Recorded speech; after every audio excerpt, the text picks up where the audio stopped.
Hello, fellow YouTubers, and welcome back to Phoenix Wright Ace Attorney. On the last episode, we headed over to the police department to see if we can go get permission to investigate Gant's office. Didn't find anyone at first, but we did find Marshall outside, and he explained a little bit more about the aftermath of what happened after the SL9 incident, such as what happened with his brother, and what happened with all the other detectives, except for Goodman, who got demoted or fired, and that he believes that Gant is the person behind everything, and that something is going on. That Lana has a secret, but she hasn't told us that yet. So we did find out where his office was, where Gant's office was. So we're gonna head over there right now. Chief's office. He never changed office when he got promoted. So what did the old chief have before? Because this is on the top floor.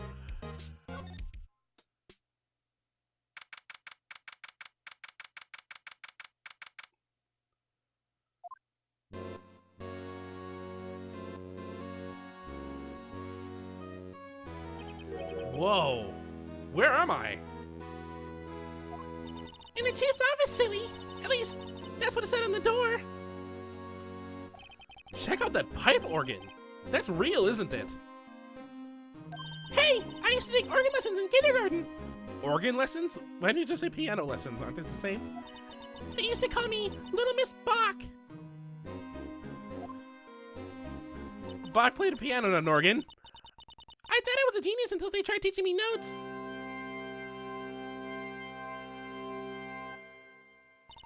I never could remember where C was. Wait, so you thought you were a genius at playing the organ until you tried to learn where the notes were. Isn't that step one?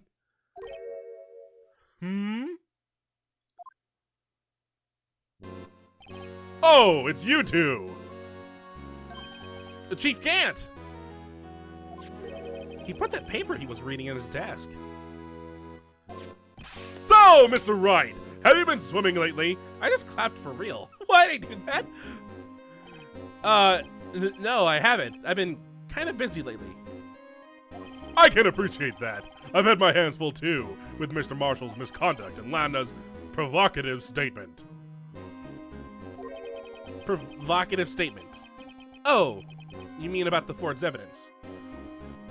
2 years have passed since that incident. My, how time flies. See that big picture on the wall over there? Oh my god, a colored picture! That's a picture of Lana, Neil, and me. So this is Mr. Marshall's brother, Prosecutor Neil Marshall. I like how he also kept the cowboy theme. We took it to commemorate our work together! Something's not right with this picture. I can't quite seem to put my finger on it, though. And so, because we have this sixth sense of danger, we're putting it into our court record.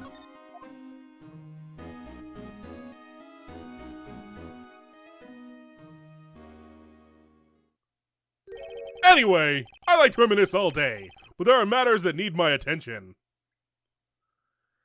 I'm going to lock up here, so let's go out together. Oh! But this office, it was a crime scene 2 years ago, wasn't it? That case has long since been over. There's no need to investigate it anymore. All the same, we'd still like to have a look around. Perhaps you didn't hear me. I said there's no need to investigate it anymore.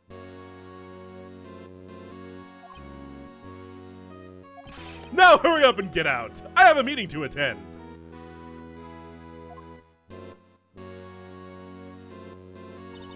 Looks like we aren't welcome. It seems that case isn't over with yet, after all. Isn't over with yet. It seems that case isn't over with. Oh, I see. It just seemed weird. What do you mean? Chief Gant denied a request to search the crime scene. That means there must be a reason he doesn't want us looking around in there. You mean, like a clue? There's got to be a way we can get inside the chief's office. All right, so something's up. We got a glimpse of the office, but Chief Gant kind of kicked us out immediately. So we need to find someone that might know a little bit more information.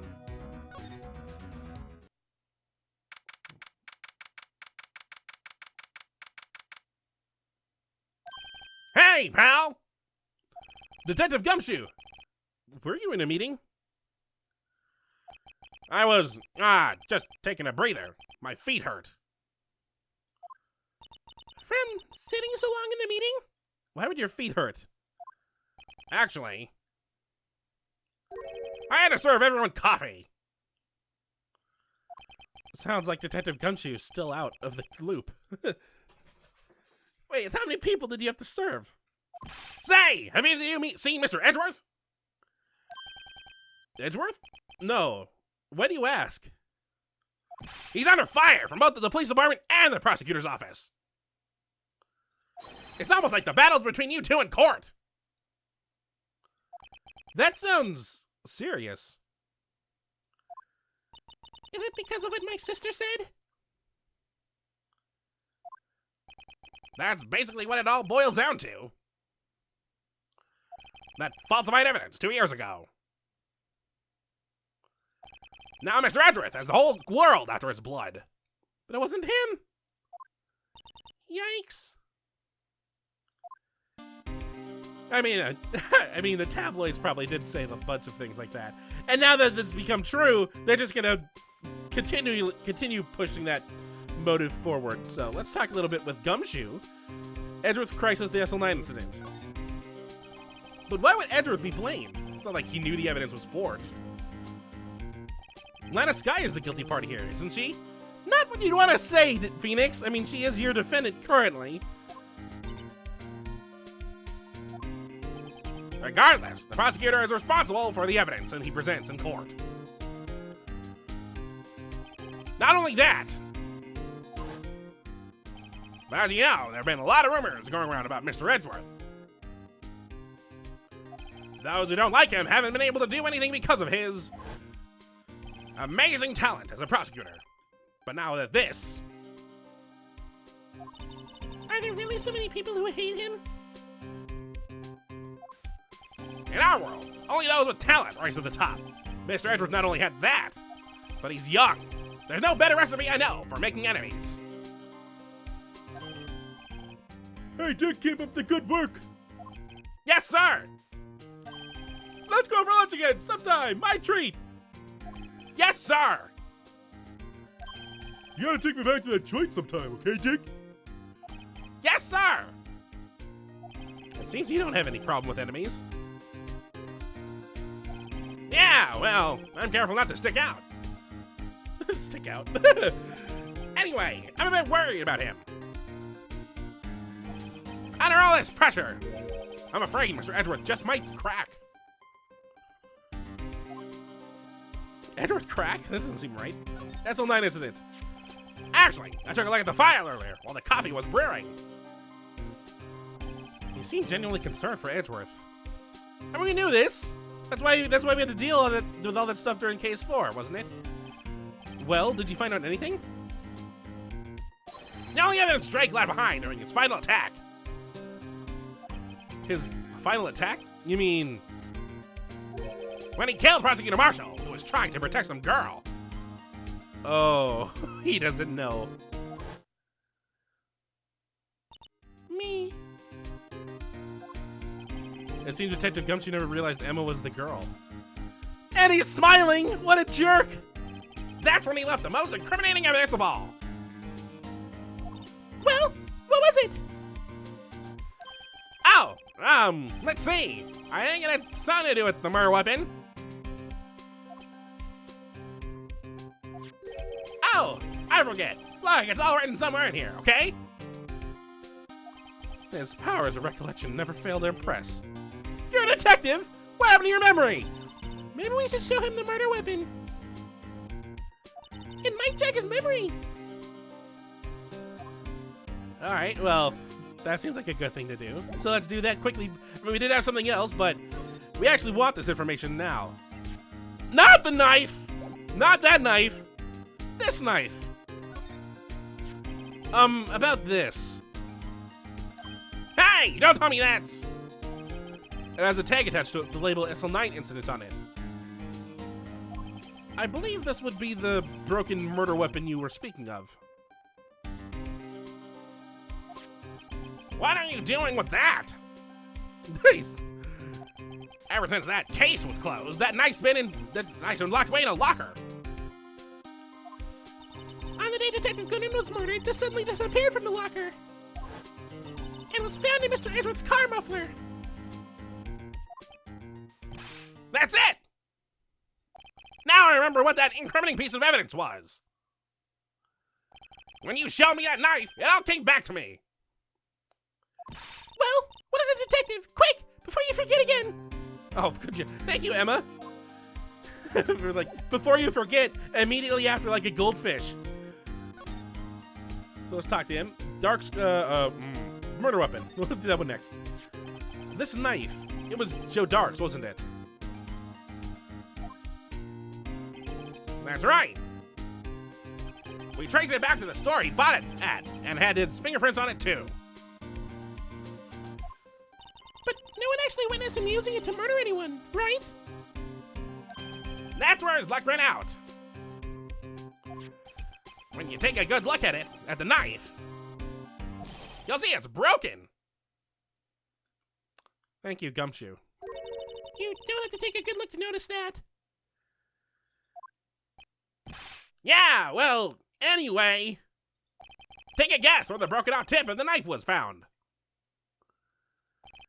That's what did him in. Where was it? The victim, Neil Marshall, was carrying it inside his own body. Oh, God. It was found deep inside the stab wound. Did it match Dark's knife?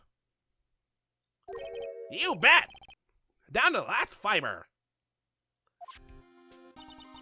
That's pretty conclusive. And so we got the autopsy report added to our court record. And the switchblade knife will also be updated in our court record. Oh, but didn't Marshall just a moment ago tell us that the murder weapon didn't match up with the wounds inflicted? Let's find out more about Dark's crimes. That's something that we don't know about him. We know he was a serial murderer, but we don't know exactly what he did. Joe Dark was 42 at the time of the crime. He was just your run-of-the-mill businessman. Until he committed murder. A businessman? What made him take the serial killing? One day on his way home from work, he hit someone with his car. With his car? So, it was an accident? An accident, yes, but it transformed it into an animal. An animal? He killed the man that witnessed the accident. Then he killed a lady who saw the second crime. A kid walked by just then, so he killed him too. Then when he was burying the bodies, a jogger came up on the scene and was killed as well. Finally, he turned himself in. Jesus Christ, this guy does not like witnesses. Seems he was a pretty careless animal. And adrenaline was probably running every single moment of that. Of course, this is all conjecture. There wasn't a single shred of evidence. So how did you know that? So he turned himself in. Yes, when in the middle of his questioning, he fled and murdered his final victim. Prosecutor Marshall. That crime was witnessed by someone too, but fortunately he was arrested on the spot. It's a good thing that last witness wasn't killed. Oh my God, Gumshoe, please, no, stop it. That last witness. You must mean Emma. Are we going to let him in on this detail or not? Well, there you have it in a nutshell. That's all I know.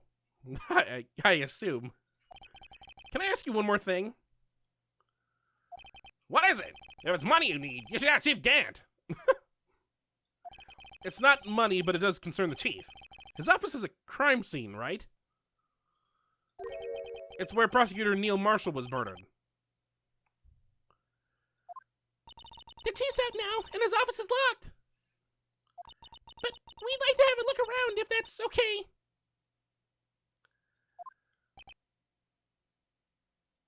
Well, any detective's ID card can unlock the door. What? Really? But if I let a civilian in there, I'd be charged with breach of trust. Breach of trust? Silly butt, I'd be canned. Oh. Sorry, pal. I don't plan on getting fired because of you. How about this ID card? It was Detective Goodman's. That won't work either. The data was deleted the day he died. Oh. So, in other words, Gumshoe is our only chance of getting into that office.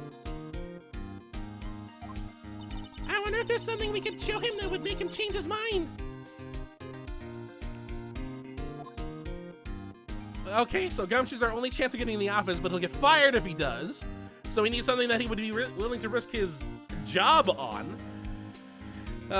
Is there anything like that? I think there might be, and I think we'll be heading over to that place next time. So, on the next episode of Phoenix Wright Ace Attorney, we're going to be heading over to a place, and we'll be trying to find out something that Detective Gumshoe can use that will, or something that we can use that will let Detective Gumshoe let us into the office. So, until next time, hopefully you enjoy. Or you're gonna pay for even attempting to come over here. If I could destroy the vehicle, I so would. I see more people being dropped. I see a phantom there. And phantom went blowing up. Or whatever English is supposed to be. Wow, look at that. Look at that giving. Goodbye. No body left. So, the funny thing is about whenever you have someone repair something is that depending on how